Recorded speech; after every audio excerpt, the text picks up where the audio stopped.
The Awoken of the Reef. Tyrannocide 1. Mara's death began in this mark. X. Later would come Eris Morn, Osiris, Toland, and all the other accessories of the majestic suicide. Later would come the Reef's tentative entanglements with Vex and Cabal, Fallen and Hive, and the fateful decision to intervene when the House of Wolves turned earthward to conquer the last human city.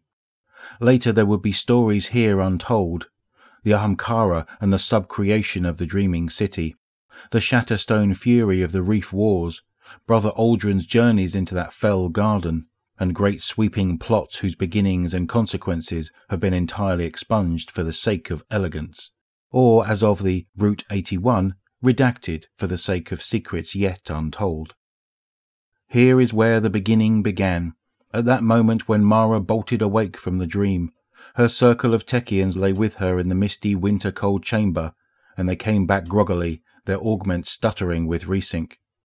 She had dreamt a thought of absolute simplicity and perfection, and the thought had become a tooth and bitten her. It had left a wound shaped like X. Mara seized a pane of crystal paper, flashed it rigid and receptive with a touch, and wrote, "I dreamt of sword and bomb. I dreamt of the self-honing blade that has cut itself so fine it pierces the world and thus becomes the world. It is self-honing because it constantly whets itself against itself. I dreamt of death bearing this blade, or of something so closely aligned with death as to be its synonym, so that to separate them would require a knife sharper than sharpness. Death raised up that blade and said, 'I cut all, and all I cut. Ayat.' Then death cut the bomb, and the bomb was broken and could not fire.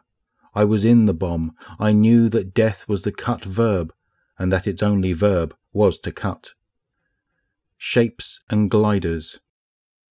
I dreamt of existence as a game of cellular automata.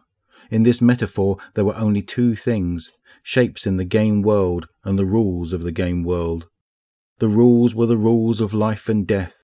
I understood that the sword was the desire to escape existence as a shape in the game and to become the rule that made the shapes. This rule said only, live or die. It had no other outputs. It could not keep secrets.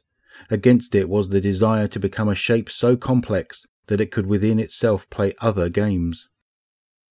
What will soon be. I dreamt that the sword that was death and rule sought out complexity and cut it to reveal the simplicity within. I knew that soon we would be cut, for we were complex and full of secrets. I knew that it was coming. I knew that the stroke would fall, and that I had to stop it.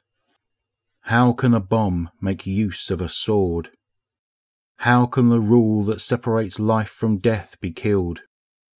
I must go to the Dreaming City and use the Oracle engine, Mara told her Techians. Prepare my ship.